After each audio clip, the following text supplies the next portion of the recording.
अब जरा आते हैं MQ-9B, ये क्या कहानी है। देखिए, MQ-9B ड्रोन्स हैं। ये बड़ा इंटरेस्टिंग है। ये जनरल एटॉमिक्स का ड्रोन्स है। ये अमेरिका बेस्ड कंपनी है। इनका एक ड्रोन 100 से $150 मिलियन का लगभग लगभग होता है, depending on the configuration and depending on the features you want to buy. हमने 2-3 साल पहले करीब 31 ड्रोन्स का ऑर्डर दे दिया। $3.1 बिलियन की डील थी, रफली इफ आई रिमेंबर। अब इसमें जो ड्रोन है MQ-9A, जिसे रीपर भी कहते हैं, ये आपके MQ-9A आपने ये हॉलीवुड की पिक्चरों में देखा होगा, कहीं दुनिया भर के नेटफ्लिक्स पे सीरियल आते हैं उनमें देखा होगा। And they fire that hello fire missile. तो ये अब भी रिपर यूज किया जा रहा है। अभी जो कॉन्फ्लिक्ट है रशिया यूक्रेन के ऊपर, या जो भी कॉन्फ्लिक्ट आपका चल रहा है अभी, Israel Iran Azerbaijan, Israel Iran America, इसमें भी नए रिपर को यूज किया और बहुत हाई वैल्यू टारगेट्स इससे खत्म किए गए, जैसे कि कासिम सुलेमानी को भी रिपर ने मारा था। अब MQ-9B is advance form of that drone. MQ-9B उसका एडवांस फॉर्म है। बेसिकली हम इसको स्काई गार्डियन, सी गार्डियन कहते हैं। बेसिकली ये सर्वेलेंस ड्रोन है, ठीक है। ये सर्वेलेंस ड्रोन है, बट इसका कैमरा, इसके सेंसर्स 9A से बहुत एडवांस्ड है। तो इसका एंड्योरेंस, अगर आप इसको एक बार छोड़ेंगे तो ये 40 घंटे आसमान में रहता है, 40 आवर्स। और it can go take a height of two 40,000 feet, 40,000 feet तक ऊपर जाता है। तो ये हमारे ड्रोन्स का हमने 31 ऑर्डर दे दिया है। इसमें कुछ वेरिएंट्स ऐसे हैं, अगर आप चाहें तो इसको आर्म भी कर सकते हैं, सर्वेलेंस प्लस आर्म। आर्मिंग में इसमें फायरिंग सिस्टम लगेगा, फिर वही हेलफायर मिसाइल्स लगेंगे, और ड्रोन एक बार में 2 मिसाइल चलाता है, एक एक के बाद दूसरा, ताकि कोई बचे ना। तो ये भी आप लगा सकते हो, पर जितना आप इसमें ये आर्मिंग सिस्टम वगैरह लगाओगे तो एंड्योरेंस थोड़ी कम हो जाती है, बिकॉज पेलोड थोड़ा बढ़ जाता है। तो ये कोई छोटे मोटे अमेजोन पे मिलने वाले ड्रोन नहीं, ये वर्ल्ड के बेस्ट ड्रोन है। इनसे ऊपर टेक्नोलॉजी बस कुछ नहीं आता। They are still, they are very difficult to find and detect, and they have been very very fatal for taking out HVTs, high value targets. और भारत ने अभी ये जो ड्रोन्स हमारे ऑर्डर हमने किए वो आ रहे हैं हमारे 29 के एंड में और 30 के पहले। अब बीच में आप जाते हो, इंडियन ओशन में काफी एक्टिविटियां होने लगी है, और हॉर्मोस में जो हुआ, स्ट्रेट ऑफ मलाकास में जो कोशिश हो रही है, चाइना के शिप हमारे निकोबार तक देखे जा रहे हैं, चाइना के सबमरीन्स के आने का रास्ता बनाए जा रहे हैं, उनके शिप, एक शिप पकड़ा था हमने, ट्रांसपोंडर ऑफ था उसका। ऐसी कई सारी गतिविधियां हो रही है, और Indian ocean is very very important for India's and India की जियोपॉलिटिकल स्ट्रैटेजी और डोमिनेंस के लिए। हमने आप जनरल एटॉमिक से 2 ड्रोन सी गार्डियंस लीज कर लिए। ये लीज हमने आज साइन कर ली है। इट इज 943 करोड़, 1943 करोड़, 1943 करोड़ का एक ड्रोन। 100 से 150 मिलियन डॉलर का मतलब 1000 से 1500 करोड़ का एक ड्रोन है, अगर आप खरीदे। पर आपने 2 फिलहाल लीज कर लिया, और ये लीज आपकी 30 महीने की है।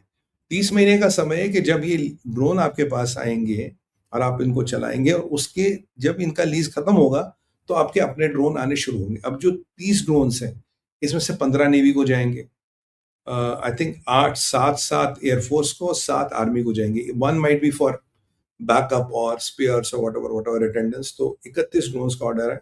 बट फिलहाल ये हमने नेवी के लिए मंगाया है, नेवी के लिए डील की है लगभग लगभग 2000 करोड़ की, 30 महीने की, ताकि इंडियन पे हमारी नजर रहे। इंडियन ओशन जो हमारा एपिसेंटर ऑफ जियोपॉलिटिकल डोमिनेंस है, उस पर हमारी नजर रहे, ये उसके लिए है। और जब ये नए सिस्टम्स आएंगे, we are ready. It's a plug and play, we know how to run it, we are all set to run it, we can just run it like this.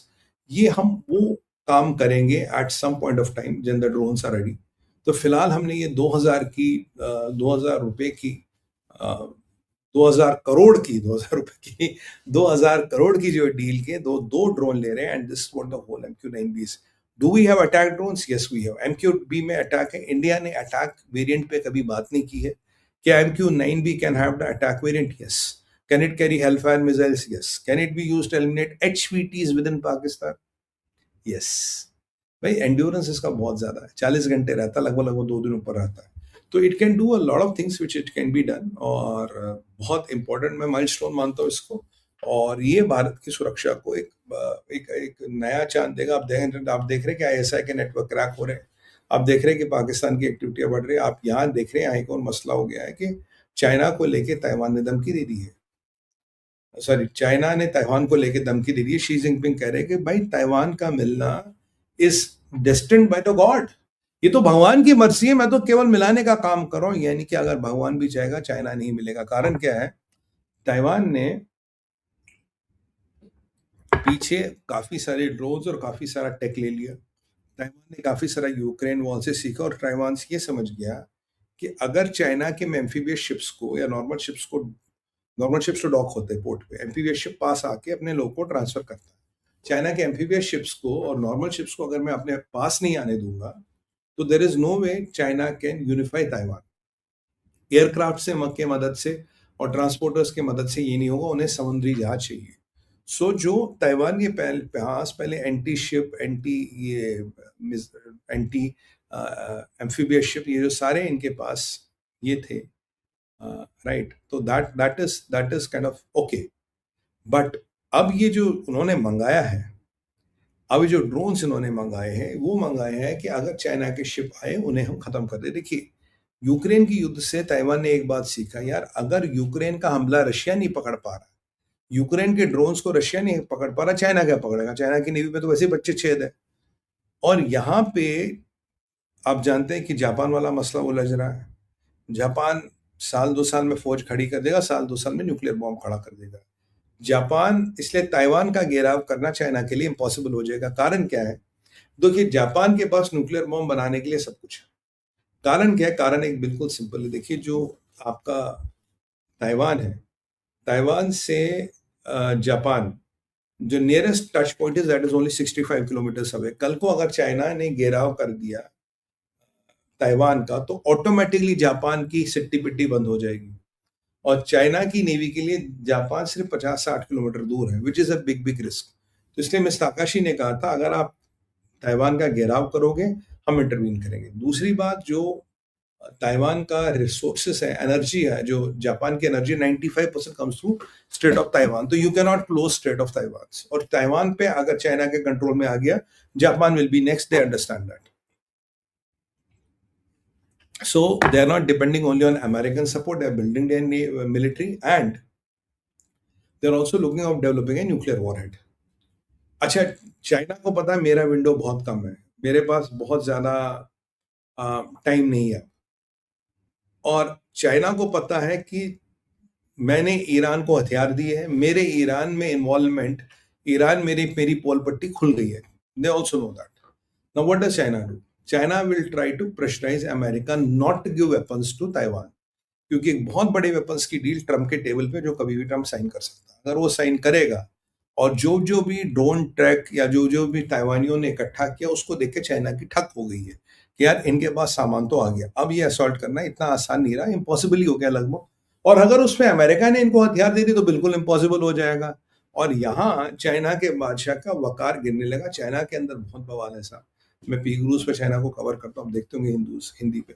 तो चाइना में बहुत बवाल है, तो इसीलिए to cover that she wants look strong, she wants look strong. तो उसने ये बोल दिया unification is planned by God, मतलब भगवान भी इसको नहीं रोक सकता। और जो अमेरिका का सबसे इफेक्टिव वेपन है इस क्षेत्र में वो एयरक्राफ्ट कैरियर।